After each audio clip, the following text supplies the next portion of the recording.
13 दोष ऐसे हैं जिसके जीवन में होंगे तो उसको कभी शांति, कभी सुख, कभी ऐश्वर्य ये टिकेगा नहीं और दुर्गति निश्चित हो जाएगी। बहुत ध्यान से सुने। एक श्लोक में 6 दोष और दूसरे श्लोक में 7 दोष। उपासक को कभी इन दोषों को अपने अंदर टिकने नहीं देना चाहिए। और जो संसार के मार्ग में चल रहे हैं, अगर इन दोषों में चलेंगे तो वो जो आपके पुण्य कर्मों से ऐश्वर्य है भी वो नष्ट हो जाएगा। आप दुख, चिंता, शोक से ग्रसित होकर बड़ा दुख में जीवन व्यतीत करेंगे और आपकी गति बिगड़ जाएगी, दुर्गति हो जाएगी। ये 13 लिख लो दिमाग में, डायरी में, क्योंकि ये नोट हो रहा है, आवाज डाली जाएगी। आप बार बार सुन, इनसे बचिए। अपनी बड़ाई, अपनी प्रशंसा कभी अपने मुख से नहीं करना, नहीं तो आपके पुण्य नष्ट हो जाएंगे, बुद्धि भ्रष्ट माने गिर जाएगी। अगर परमार्थ में चल रहे तो भी, और व्यवहार में तो पुण्य नष्ट हो ही जाएंगे। बुद्धि गिरी हुई तभी ऐसी बात होती है। और ये दोष बहुतायत है, ये बहुत प्रभावशाली है। अपनी बड़ाई मारना, इसको देख लो, पकड़ो, सत्संग है। अपने मुख से कभी अपनी बड़ाई ना करना। अगर कोई अपने मुख से अपनी बड़ाई करता है तो उसके सुकृत नष्ट हो जाते हैं, बुद्धि भ्रष्ट माने गिर जाती, पतित हो जाती है, फिर निर्णय ठीक नहीं। अगर हमारा सारथी, हमारा ड्राइवर मूल हो तो कहीं भी हमको गिरा देगा, तो वो बुद्धि भ्रष्ट मतलब गिर जाती है, निर्णय करने लायक नहीं रहती। अपनी प्रशंसा अपने मुख से करना। दूसरा, लोलुपता, ये वृत्ति नहीं होनी चाहिए। धर्म से चलेंगे, धर्म के द्वारा जो हमें प्राप्त होगा उसी से हम अपना भरण पोषण करेंगे। आपके बच्चे स्वस्थ होंगे, बुद्धिमान होंगे, परिवार में बहुत सुख और शांति होगी। भले दीपक की तरह जलो, बहुत काल तक रहेगी। लक्ष्मी जी भी आपके घर में बहुत काल, हम ये नहीं कहते कि बहुत नहीं, जितनी है बहुत सुख शांति से चलोगे। अगर लोलुपता करोगे, हिंसा, छल कपट, व्यभिचार, चोरी, ऐसे धन आ जाए, वो आएगा, लेकिन वो हाइलोजन की तरह आएगा, एकदम प्रकाश और फ्यूज, बिल्कुल अंधकार करके जाएगा। देख लेना, तुम्हारे जो सुख के हेतु हैं, तुम्हारा शरीर, तुम्हारे बच्चे, तुम्हारी पत्नी, तुम्हारा परिवार, उसको देख के तुम रात दिन जलोगे बिना आग के। ऐसे उनके आचरण होंगे, ऐसे उनके अंग होंगे, ऐसे उनके दिमाग होंगे, ऐसा उनका व्यवहार होगा। ये लोलुपता अगर उपासक में या किसी में है तो उसको नष्ट कर देती है। सावधान। तीसरा, यदि आपका अपमान होता है तो आपको उसे सहन करना होगा, उससे आपके पाप नष्ट हो जाएंगे। जो तनिक सा भी अपमान होने पर बहुत क्रोध करके दूसरे का अपकार करने लगता है, ये आपका पतन करा देगा, ये आपको फंसा देगा, हृदय जलेगा, अर्थव्यवस्था नष्ट होगी, पूरा परिवार दुखी होगा। जरा सा अपमान की संभावना में आप किसी से भी भिड़ गए, किसी से भी, वो ये प्रवृत्ति आपका पतन कर देगी।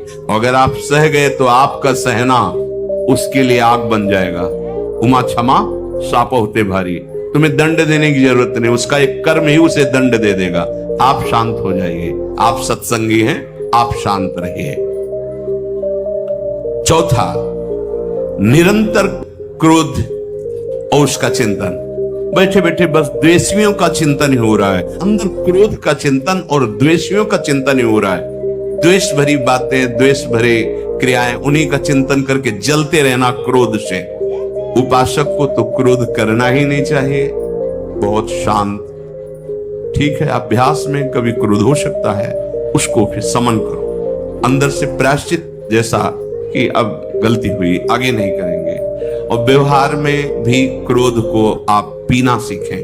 अगर बार बार आपका क्रोध प्रकट होता ही रहेगा, आपका स्वभाव बिगड़ जाएगा, आपके पुण्य नष्ट हो जाएंगे और आपका जीवन नष्ट हो जाएगा। देने वाला उतना दे देगा आपको, आनंदित रहो। पैसा खर्चा, सब पूरे जीवन का विध्वंस मचा दिया क्रोध ने।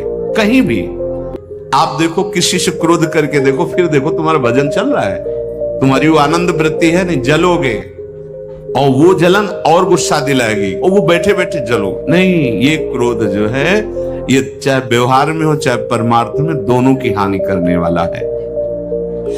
और आश्रित जनों की रक्षा ना करना।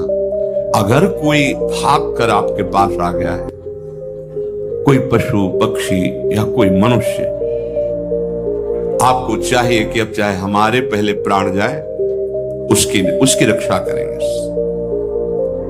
सीवी जैसे तो कोई बिरले ही होते हैं, पर इतना जरूर ध्यान रहे, जैसे कोई पशु पक्षी किसी भय से आपकी सीमा के अंतर्गत आ गया है, अब उसकी रक्षा करनी है आपको। अगर आप स्वयं मार देते हैं या मरवा देते हैं, या आपके सुकृत नष्ट कर देगा, या आपकी दुर्गति का कारण बन जाएगा। और जो पाप कर्म उत्साहित होकर करते हैं, उपासक को तो बहुत सावधान रहना चाहिए, पर व्यवहार में भी जो नहीं करना चाहिए, अगर वो पाप कर्म आपके द्वारा मन में प्रेरित हो रहे हैं, संकल्प बन रहा है, क्रियाएं हो रही, दुर्गति पक्की, पुण्य नष्ट हो जाएंगे, दुख अशांति बढ़ती चली जाएगी, कभी शांति नहीं प्राप्त कर पाएंगे। ऐसा नहीं कि जो मन में आवे सो करे। पापाचरण निडर और उत्साहित होकर करना, अगर ऐसे लक्षण है, निश्चित दुर्गति होती है। ये 6, अपनी बहुत बड़ाई करने वाला अपने मुख से, लोलुपता, तनिक से अपमान में सहन ना करने वाला, निरंतर क्रोधी और आश्रित जनों की रक्षा न करने वाला, और निडर हर्षित होकर पाप कर्म करने वाला। दूसरे श्लोक में 7 है, 6 7। 1, संभोग का ही चिंतन करना, संभोग में ही मन लगाना, संभोग दूसरी स्त्रियों के साथ करने की भावना रखना, जीव नष्ट हो जाता है। ठीक है, धर्मयुक्त काम भगवान ने आदेश किया है, आपका परिग्रहण संस्कार हो गया है, संतानोत्पत्ति की भावना से कुछ पवित्र तिथियों का त्याग करते हुए चर्चा में हुई है। एक नियम है, एक आदेश है शास्त्र का। आप बहुत काम प्रवृत्ति वाले हैं, तो प्रत्येक मास में जब माताएं बहनें पवित्र हो जाती मासिक धर्म से, तो जिनका पाणी ग्रहण आपने किया, जो पत्नी स्वरूप है, वो ठीक है। वहां भी बार बार के लिए व्यभिचार प्रवृत्ति के लिए शास्त्र आदेश नहीं करता, संयम पूर्वक, और उसका चिंतन नहीं करना। पाणिग्रहण संस्कार है, घर में विराजमान है, एक संयम एक नियम के अनुसार उसका चिंतन तो फिर भ्रष्ट कर देगा। चिंतन प्रभु का करना है, चिंतन प्रभु की सेवा जो आपके कर्तव्य, इसके चिंतन से बचो। आतक है, बहुत बड़ा जहर है, अगर विषय चिंतन होने लगा तो मरोगे, जिंदा जलोगे, दुर्गति भी होगी। ये अंदर की जो आग है ना, कामाग्नि, ये इतनी बढ़ती चली जाएगी, तुम्हारे होश खराब हो जाएंगे कि मुझे क्या करना चाहिए क्या नहीं करना चाहिए। कुआ मदांधो मदनातुरोमा, अंधा हो जाएगा, नहीं दिखाई देगा अनुजा तनुजा क्या है कौन है, कुछ नहीं, भ्रष्ट बुद्धि। संभोग का चिंतन नहीं। धर्मयुक्त काम आदेश है शास्त्र में। यदि आप प्रवृत्ति मार्ग में हैं, तो अपनी पत्नी को जो पाणिग्रहण स्वीकार किया है, वहां भी पवित्र तिथियों का त्याग करते हैं। एकादशी है, रामनवमी है, नव दुर्गा है, जन्माष्टमी है, राधाष्टमी, जो पवित्र तिथियों का त्याग करते हुए, और ऐसे जो मर्यादाएं हैं उसके अनुसार, और कहीं पराई स्त्री के साथ संभोग के बाद निश्चित दुर्गति पक्की है। ऐसे ही माताओं के लिए है, स्त्री शरीर के लिए है। यदि वो ऐसी गलत चेष्टा, तो पतिवंचक परपति रति करई, रौ नरक कल्पसत परई। ये भोग चिंतन से बचने की चेष्टा कीजिए, तो क्रिया से अपने आप बच जाएंगे। विषमता रखने वाला, सबके साथ बर्ताव ऐसा कि मैं बहुत श्रेष्ठ हूं और दूसरे सब नहीं है, सब व्यवहार सब भगवत स्वरूप है। समान व्यवहार, जैसे आपके भोजन है, तो जो आप पा रहे हो वही सबको दीजिए। बैठने की व्यवस्था, उठने की व्यवस्था, क्रम बाय क्रम, पर उसको भी नीच भाव से मत देखिए। उस कोटि का उसको प्यार दीजिए, दुलार दीजिए, सम्मान दीजिए। इतनी विषमता न फैलाते रहे अपने जीवन में कि आप सबके निंदा के पात्र बन जाए। विषम, हाँ ठीक है, पुत्र का अलग प्यार है, भाई का अलग प्यार है, पिता का अलग प्यार है, पर हमारा व्यवहार प्रीति युक्त होना चाहिए, विषमता भरा नहीं होना चाहिए। अगर हमारे चित्त में विषमता ही रही तो संसार है, प्रभु नहीं है।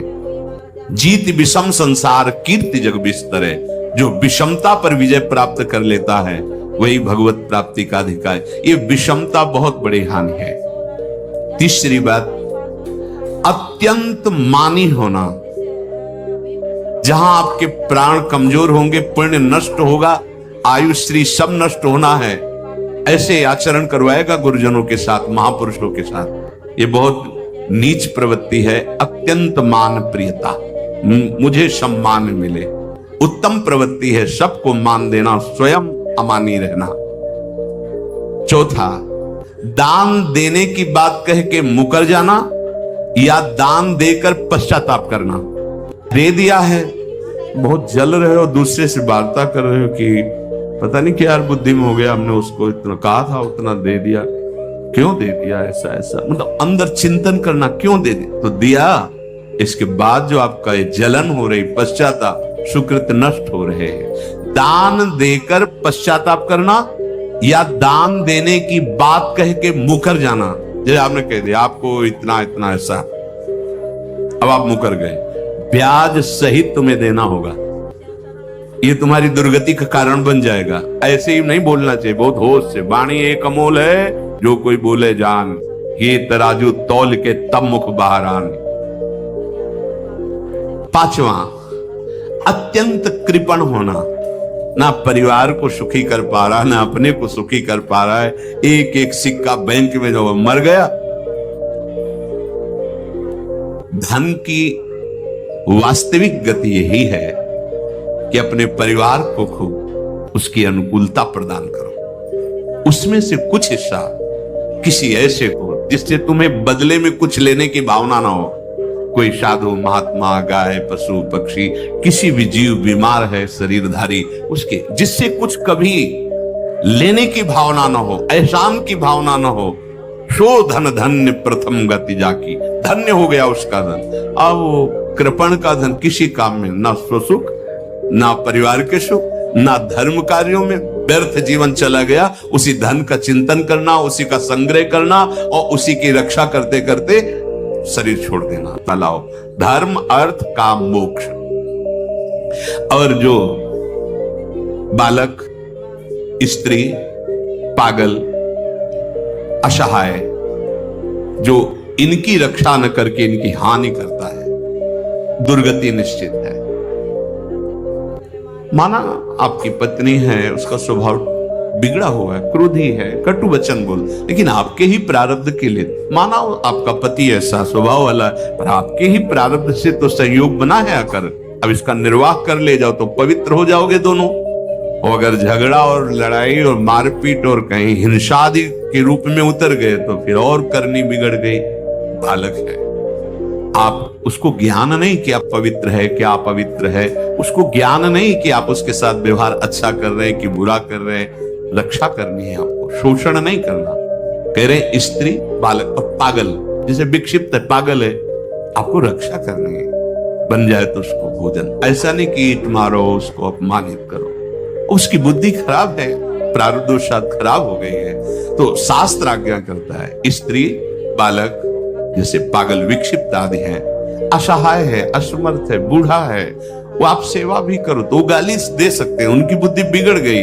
आपको उनको दंड नहीं देना, मारना नहीं है आपको। मान लो आपके बड़े बूढ़े बुजुर्ग जन हैं, आप सेवा भी कर रहे हो तो आपको कटु वचन बोल सकते हैं, आपकी निंदा कर सकते हैं, लेकिन आपको उनके साथ व्यवहार सद करना है। अगर आपने इन दोषों को स्वीकार किया तो निश्चित आपकी दुर्गति होगी, न इस लोक में आपको शांति मिलेगी, न परलोक में। इसलिए इन दोषों को बार बार सुन करके और हृदय में जांचो कि कहीं है तो नहीं, अगर है तो सत्संग, भजन बल, भगवत प्रार्थना के बल से इन दोषों का त्याग कर दो, जीवन मंगलमय हो जाएगा। से अगर अच्छी क्रियाओं को देख रहे हो कि प्रभु करा रहे, तो बुरी क्रियाओं का संकल्प ही नहीं उदय होगा। अहम गलित हो गया तो अहम में ही तो सारे विकार रहते हैं। हर समय प्रभु के सामने कृतज्ञ रहो। कितनी कृपा, क्या हमसे लेना है आपको? आप तो पूर्ण काम हो, हमें इतना दुलार कर रहे हो। बलिहारी प्रभु, वो बार बार मन उनके चरणों में लौटता रहता है। प्रभु का विधान सर्वज्ञता से पास हुआ है। वो खूब आगे की, पीछे की, मध्य की सब बात सोच करके उन्होंने आपके लिए विधान किया है। पहले से उन्होंने आपका उस समय मंगल विधान सुनिश्चित कर दिया है। कैसी भी परिस्थिति हो, कभी उबना मत, घबराना मत, अधीर मत होना और अपने भगवत विश्वास में कमी मत आने देना।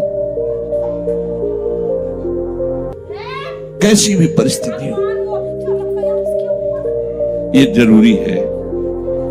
उबना मत। बहुत हो गया कष्ट सहते सहते, कितना सहूं। नहीं, ये अगर ऐसा आ रहा है तो भी आप भगवद आश्रित नहीं हुए। नहीं, ऐसा आ ही नहीं सकता। बड़ा आनंद आता है, कष्ट में बड़ा आनंद आता है।